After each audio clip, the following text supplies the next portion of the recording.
Across the southwest Pacific Mountains rise from deep water, coral reefs enclose lagoons, and low islands rest just above the tide.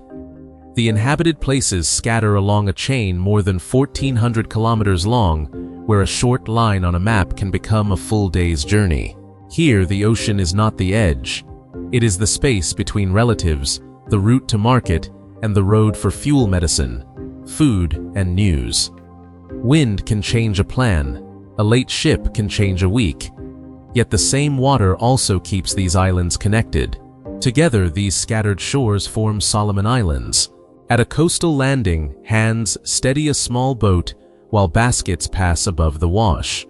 A passenger checks the sky before boarding because the next decision begins with the water. Across more than 900 islands, only a fraction hold permanent communities. Across this archipelago, people have built daily life around a geography that rarely allows anything to move in a straight line. Families may be linked across several shores. A crop grown in one province can pass through small boats' coastal landing points and larger ships before reaching a buyer. A journey that begins on foot may continue by canoe, truck, ferry, and sometimes aircraft. To understand how people live here, it is not enough to look down at turquoise lagoons from above. We need to see what happens when a boat reaches land, when produce changes hands, when a solar light comes on after dark, and when the sound of an engine tells a waiting community that the outside world has arrived. One of the clearest places to begin is beside the water in Honiara, where the capital receives people and goods from across the archipelago. By the time Honiara Central Market is fully awake, the heat is already settling over the waterfront. Under the market roof and along the open edges, vendors arrange bundles of leafy greens, root crops, bananas, coconuts, fish, and household goods. Voices move between English Solomon Islands, Pidgin, and local languages carried into the city from many provinces. A market day begins long before a customer reaches a stall. Somewhere beyond the capital, food has been dug from a garden, cut from a tree gathered near a reef, or bought from another grower. It has been packed into woven bags, sacks, plastic containers, or cool boxes. Then comes the uncertain part, the trip toward town. Watch one load arrive from the waterfront. A small boat settles against the landing, while its engine drops from a hard mechanical note to a low vibration. Passengers step ashore first. Then, hands reach back for baskets and bags. The weight passes from one person to another, from boat to ground, from the shoreline toward a vehicle or market table. Nothing in the sequence is dramatic, but every movement shows how the city is supplied. Distance is being converted into food income, and another day of trade. Inside the market, sellers make constant small decisions. Produce that bruises quickly must move first. Fish must be kept shaded and sold while it is fresh. A customer compares the size of a bundle with the money in hand. A vendor watches the crowd and adjusts a price, or divides a larger quantity into something more affordable. Honiara is faster and more crowded than most of the country, but it still depends on relationships that begin elsewhere. The market is not only a place of exchange, it is where gardens meet shipping routes, where outer islands meet the capital, and where the geography of Solomon Islands becomes visible at human scale. That geography also shapes what happens after the selling is finished, when people return to households that often extend well beyond parents and children. In many communities, family is not contained by the walls of one house. Relatives may live in nearby homes across the village, in Honiara, or on another island. Children can grow up surrounded by grandparents, aunts, uncles, cousins, neighbors, and church members who share parts of the work of daily life. The exact arrangements vary, but the practical meaning is easy to recognize. Care is often distributed through a wider circle. Around a rural home, the shared spaces matter as much as the building itself. A shaded area beneath a tree can become a place to sort food, repair fishing gear, watch children, or talk through a family decision. A path between houses carries more than footsteps.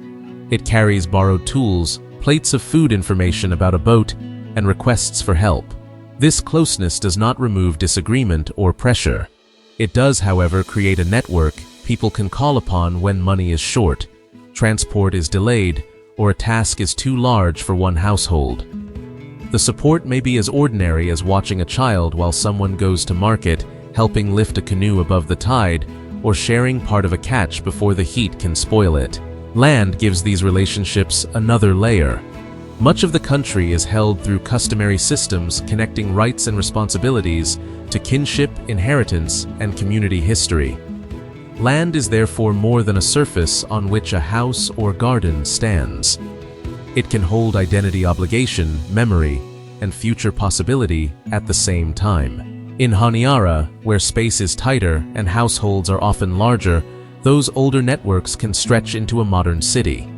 A newly arrived relative may stay with family while looking for work or education.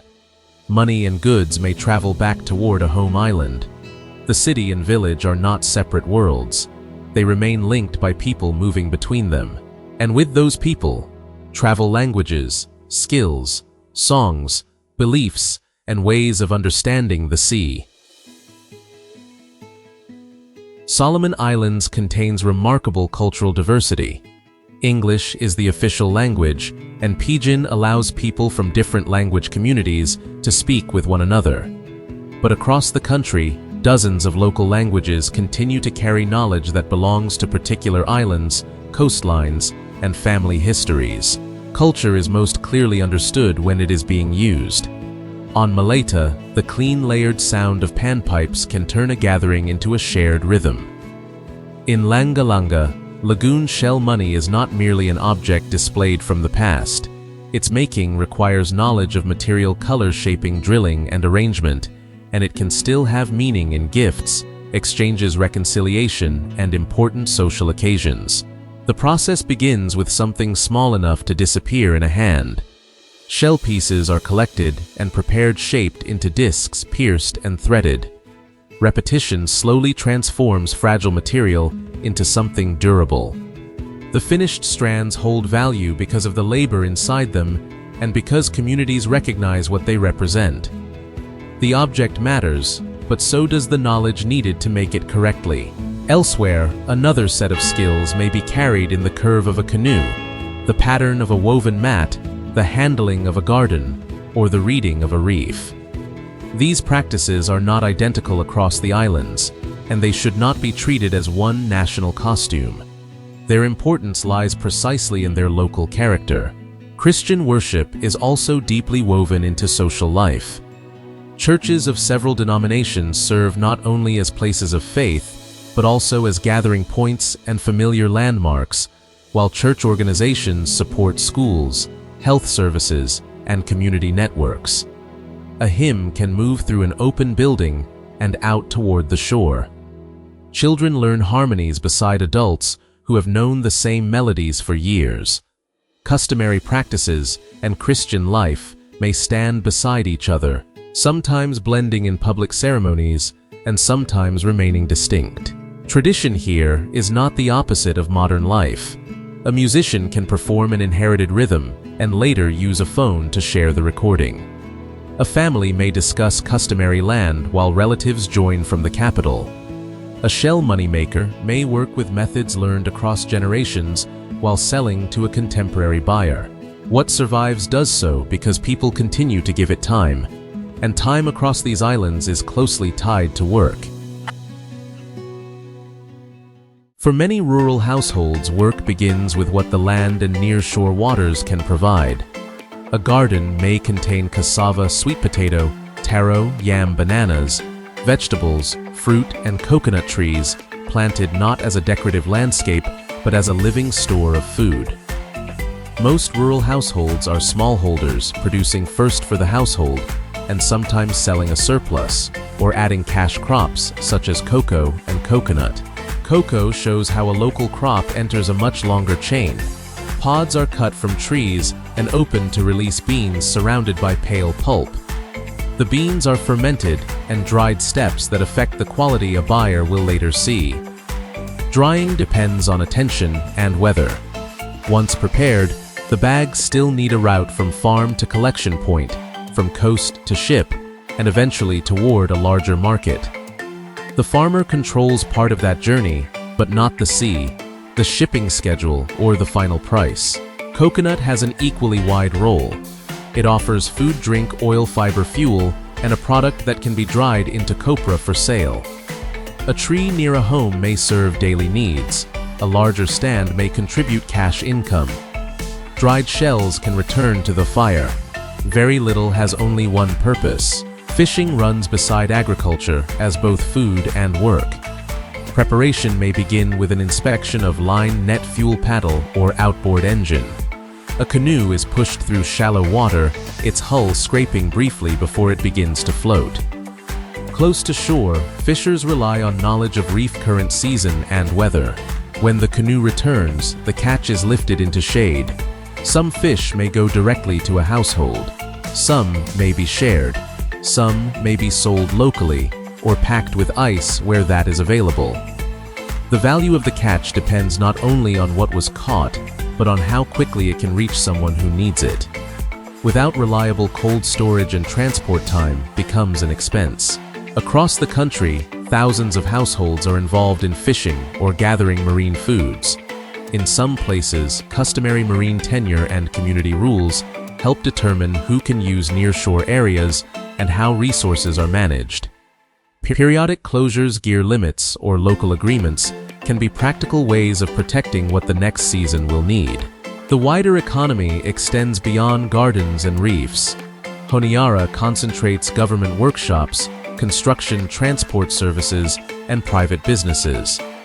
Noro is connected to tuna processing and export activity. Tourism creates some jobs, while the decline of the long important timber sector increases the need for new livelihoods. What joins these different livelihoods is the cost of connection. A farmer needs a buyer. A fisher may need ice. A shop needs imported stock. A worker needs transport. Across a scattered country, earning an income often means solving a distance problem first. The same problem appears inside the household budget. In Honiara and the provincial towns, shops carry rice flour noodles, canned food, fuel, clothing, tools, phone credit, and building materials. Many of these goods have crossed an international border and then traveled again within the country. Each stage adds handling, freight delay, and risk. For a household on an outer island, the question is not simply whether an item exists somewhere in Solomon Islands. It is whether the next ship will carry it, whether the weather allows unloading, and whether the final price remains affordable. Fuel is especially important because it affects the cost of boats, generators, fishing trips, market journeys, and nearly everything moved by engine. Homes reflect both local materials and changing expectations. Rural buildings may combine timber or bush material walls with woven leaf or corrugated metal roofs, using open air and shade to manage the tropical heat. Concrete is more visible in towns. In the capital, dense neighborhoods place greater pressure on land drainage, water sanitation, and household space. Electricity reveals a sharp contrast. Honiara has access to the main grid, although power is expensive and does not reach everyone. For many households beyond grid-served areas, a small solar panel or solar lantern is the main source of light. It may not power every appliance, but it can extend homework, cooking, conversation, and phone charging beyond sunset. Water is managed just as practically. Rain tanks, protected springs, shared taps, wells, and surface sources all appear in different places. A household may watch the level in a tank as closely as it watches the sky. Access can improve, yet collecting and storing enough safe water still takes time, especially when dry periods last or heavy rain contaminates a source. These conditions shape meals before anyone enters the kitchen. A cooking fire begins with dry wood split pieces or coconut shells arranged to hold a flame. Smoke rises, heat gathers beneath a pot, and the work of the garden begins to change texture. Across much of the country, this kind of fire remains more common than an electric stove. Root crops can be boiled or roasted, then served with greens and coconut. Fish may be grilled or simmered depending on local practice and what a household has available. Bananas, breadfruit, fruit nuts, and vegetables add variety. In town, rice and noodles have become familiar staples, especially where imported foods are convenient and land for gardening is limited. Follow one meal from its separate parts. A root crop is peeled, leaving a pale, damp surface beneath the skin. A coconut is opened and grated, the flesh falling in fine white pieces before being pressed. Fish is cleaned near water, then carried to the fire. The pot begins quietly, then builds to a steady sound as steam escapes around the lid. The meal is not defined by an elaborate presentation. Its meaning comes from how many journeys have ended in one place. The garden contributed one part, the reef another, the market perhaps another. Fuel for the fire came from nearby trees or purchased gas. Water may have been collected from rain. Hands that worked separately now bring the food together. Sharing also changes the arithmetic of a meal. A plate may be carried to a relative. A visitor can be included. Part of a fish can move to another household, while vegetables come back in return. These exchanges do not replace cash or formal trade, but they help food circulate through relationships. In Honiara, the same story becomes more compressed. Prepared food is sold beside traffic and office buildings. Market produce arrives from rural growers. Imported rice sits beside local cassava and sweet potato. The contrast is not simply traditional food against modern food. It is a daily negotiation between price, time, land, transport, taste, and what a family can obtain. Every meal, therefore, contains a map. To read that map, we have to widen the view again from the fire and table to the reef, forest, rain, and open sea around them. Solomon Islands lies on the eastern side of the Coral Triangle, a region of exceptional marine diversity. Beneath clear water, reef systems support fish and invertebrates that feed households and sustain local livelihoods. Mangroves provide nursery habitat and soften the force of waves. Lagoons create sheltered routes and fishing grounds. Rainforests rise behind many coasts, while rivers carry water and sediment from steep interiors toward the sea. The landscape changes greatly from island to island. Large mountainous islands such as Guadalcanal and Malaita hold rugged interiors and long river systems. Volcanic islands rise sharply from the ocean. Raised coral islands and low atolls live much closer to the level of the tide. Marovo Lagoon spreads through a world of forested islands, reefs, passages, and villages, whose knowledge of land and sea has been built over generations. Nature offers abundance, but never without conditions. Heavy rain can fill tanks and gardens, then flood a road or make a river unsafe to cross. A calm lagoon can become rough under changing wind. Reef knowledge helps a fisher choose a route, yet the sea always retains the final decision. This is why environmental knowledge is practical rather than decorative. The location of a mangrove channel, the timing of a tide, the signs of approaching weather, and the condition of a garden are connected to safety and food. Community decisions about reefs or forests are also decisions about future meals and income. The beauty seen by a visitor is therefore the same environment a resident must read. Turquoise water may be a transport route.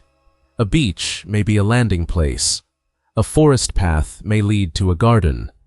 A reef edge may mark both opportunity and danger. And wherever the landscape opens a route, people find a way to move through it. On most maps, the islands appear close enough to form a single pattern. Travel reveals a different scale. Roads are concentrated on only a few islands and often serve limited stretches of coast. Beyond them, water transport performs the work that highways would carry elsewhere. A small trip may begin with a dugout or fiberglass canoe. An outboard engine shortens the journey but adds the cost of fuel and maintenance. Larger passenger and cargo vessels connect provincial centers with Honiara, stopping at selected wharves and coastal points. Domestic flights bridge some of the longest distances, but boats remain essential for the routine movement of most people and goods. Before and inter-island departure bags are packed for repeated handling, food and water are kept within reach, and phones are charged while power is available. At the landing, passengers listen for the engine before the vessel is clearly visible. When it arrives, movement begins quickly. Cargo comes off, new cargo goes on. People call to relatives, check bags, find space, and settle for the next leg. The deck may carry market produce, building materials, household supplies, and personal luggage together. The vessel is passenger transport delivery service and community connection in one. Schedules matter, but weather and mechanical problems can matter more. A missed connection may mean another night away from home. A delayed shipment can leave a shop short of stock. A medical journey may require careful coordination between boat road and clinic. For remote communities, transport reliability is not a convenience. It determines access. Modern connection increasingly travels without a boat. Mobile phones allow relatives to confirm an arrival check, whether a product is available, transfer information, and stay involved in family life across provinces.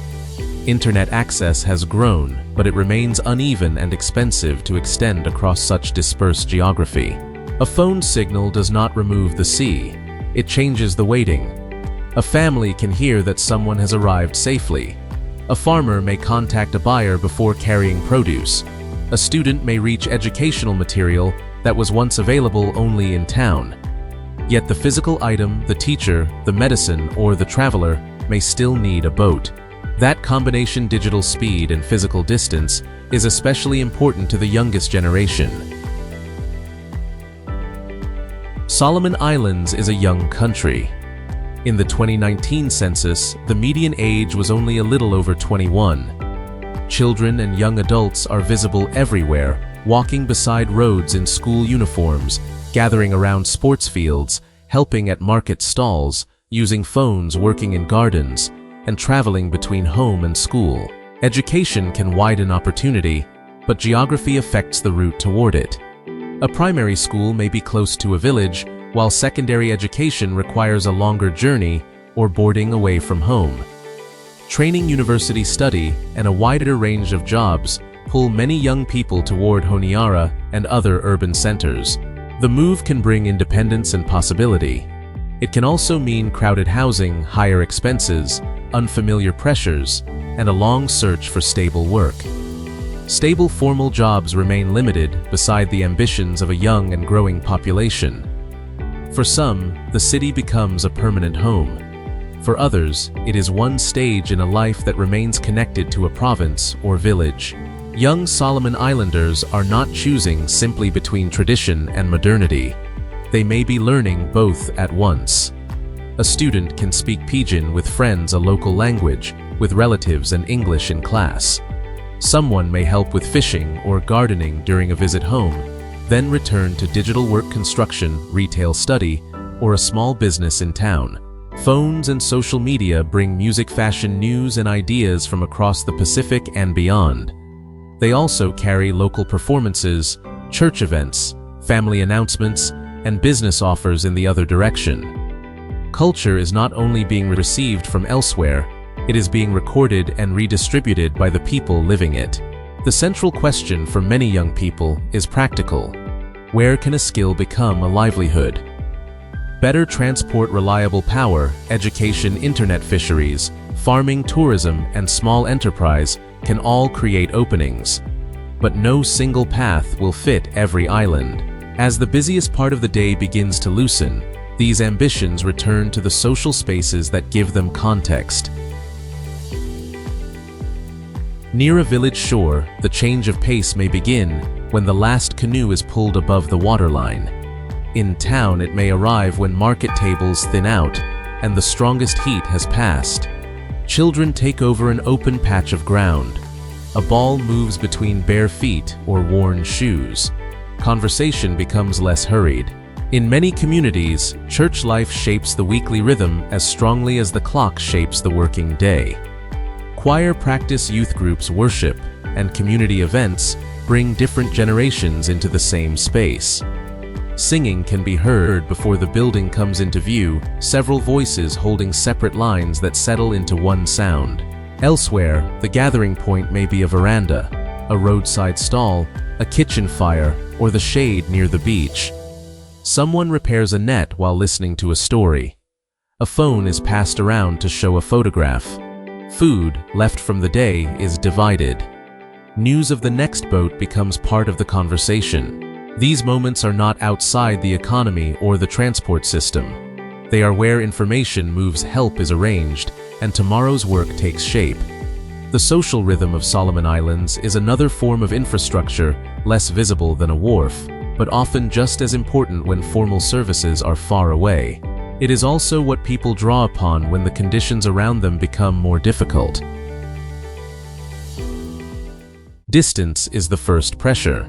A clinic, secondary school, major market, bank, repair shop, or government office may be available in the country, but still be hard to reach from a particular island. The journey costs money and time. Rough weather can postpone it. Infrequent shipping can turn a simple need into several days of planning. The second pressure comes from the environment itself. Most people live close to the coast, where homes, gardens, paths, wells, and landing places face erosion, flooding, storm surge, and saltwater intrusion. High islands are not free from risk. Intense rain can damage roads, contaminate water, trigger landslides, and interrupt services. Climate change adds pressure to systems already working near their limits. For a household, these changes are felt through ordinary objects. A well turns brackish after salt reaches it. A shoreline path narrows. A boat is pulled higher before a storm. Repair materials must be purchased and transported.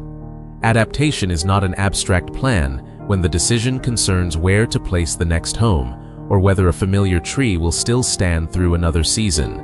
The third pressure is the uneven availability of work and services. Honiara continues to grow as people seek education, employment, healthcare, and connection. That growth creates energy and opportunity, but it also increases crowding, traffic, housing demand, waste, and pressure on water and drainage. Moving to the city can solve one distance problem while creating a different set of costs. None of these challenges applies in exactly the same way across every island. A low atoll, a mountain village, a provincial town, and a dense settlement in Honiara face different conditions. What they share is the need to make decisions with limited margins, enough fuel for the trip, enough water until the next rain, enough time before the ship leaves, enough income to cover goods that have traveled farther than the people buying them. The response is often practical: a new tank, a solar panel, a community reef, rule, a repaired landing, a garden replanted on safer ground, or a relative making room in town. Together, these choices show how connection is continually rebuilt, and that helps explain why home here cannot be measured only by convenience. Home may begin with the sound of an outboard engine crossing a lagoon, recognized before the boat is close enough to identify. It may be the path from a house to a garden, the place where a canoe rests above the tide, or the first familiar voices heard after stepping onto a wharf. For someone living in Honiara, home can exist in more than one place. The city may hold work, school, and children born far from the family's original island. Another shore may hold customary land, grandparents, language, graves, gardens, and the knowledge of where a family belongs. Travel between them keeps both realities alive. The value of that connection is practical. Relatives share accommodation during study or medical travel. Produce moves toward town. Money, tools, and supplies move back. Skills learned in one place can be used in another. A young person does not need to remain physically on the same island for family obligations and identity to continue shaping life. It is emotional as well. A local language carries expressions that do not travel perfectly into English or Pidgin. A church harmony can recall a particular community. The taste of fish cooked over coconut shells connects the evening meal to a reef, known since childhood. The coastline is not interchangeable with another beautiful coast because this one contains names, relationships, and memory. Customary land and marine areas deepen that sense of responsibility. They can offer food, a place to build, and a future for children, but they also carry obligations to relatives and to those who come later. Belonging is therefore not simply the freedom to stay. It is the duty to remain connected even when education or work requires leaving for a time. This is why the sea has two meanings throughout Solomon Islands. It creates absence, cost uncertainty, and waiting. But it also carries returning passengers, market produce messages, songs, and the evidence that another community is still there. The islands are not held together because distance has disappeared. They are held together because people keep crossing it. Seen from above, Solomon Islands can look almost weightless green land scattered across an immense blue field. From the ground, every point on that map has its own gravity. A market table, a rain tank, a garden path, a church choir, a bag of cocoa, a passenger boat, a cooking fire. Life across more than 900 islands is not one story repeated from shore to shore. Honiara moves at a different pace from Marovo Lagoon. A low island meets the ocean differently from a mountainous one.